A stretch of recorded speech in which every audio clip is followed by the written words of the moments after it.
Сыйқырлы алма ағашы. Баяғыда 3 ұлы бар адам өмір сүріпті. Қайтыс болар алдында ол жеміс бағын мұраға қалдыратынын айтады. Жеміс бағын өзара тең бөлісіп алуын өтініпті. Ал соңғы демі шығарда бақта емдік алма өсетін ағаш бар екенін айтады. Бірақ дәл қай ағаш екенін нақтыламапты.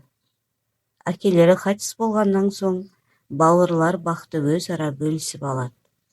Үлкені мен ортаншысы бақты теңді екіге бөліп алады.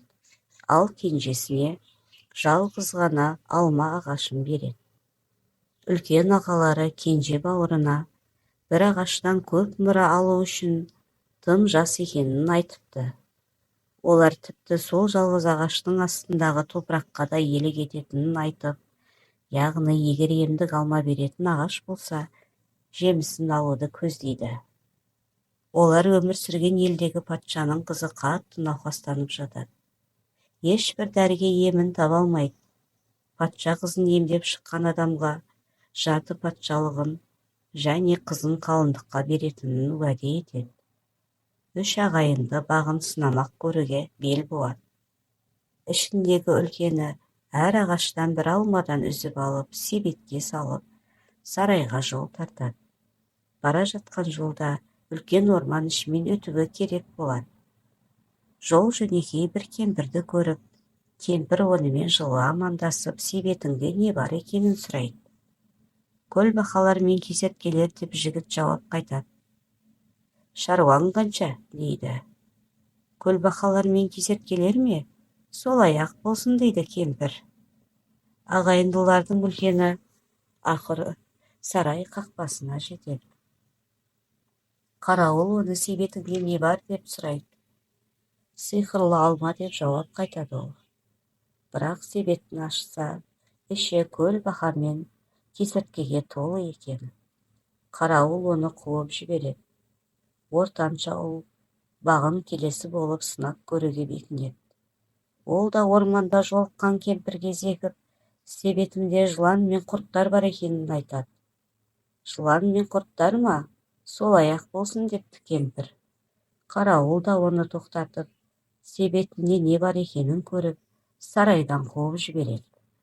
Сонда кенже ұлы өзінің жалғыз ағашынан алма теріп, сарайға бет алады. Орманда кемпірді кезіктіріп, кемпір одан себетіңде не бар екен деп сұрағанда, сиқырлы алма деп жауап қатады.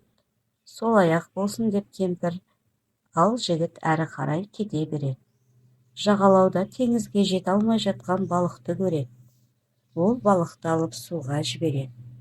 Рахмет, егер бір қажетім болса, саған көмектесемін, деген балықтың толқынның астынан шыққан дауысын естиді. Кенже ұл әрі қарай кете бара жатады. Бір қарғаның үйір арамен жанжалдасып жатқанын көреді. Олардан ешбір мәнсіз мағынасыз жанжалды тоқтатуын өтініп, олар да айтқанын тыңдайды.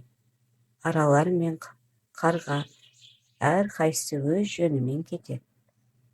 Алыстан олардың жақсы кеңесіңе рахмет, бір қажетіміз болса, бізге айт, деп айтқанын естиді.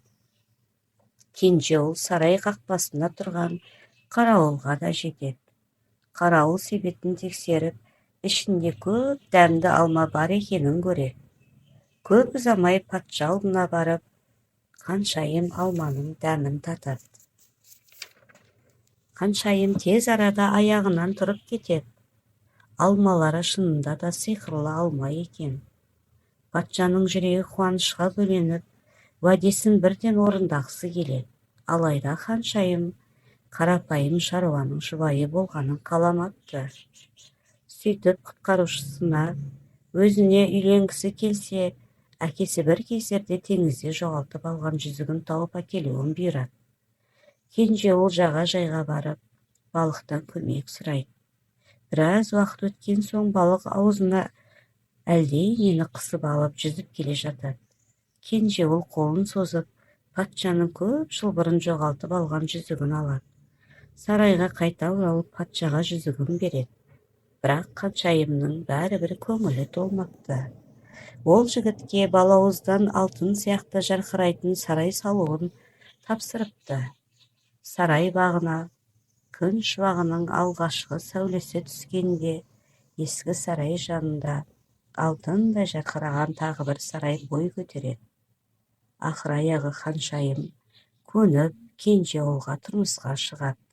Патша да уәдесінде тұрып, жарты патшалығын балаға береді.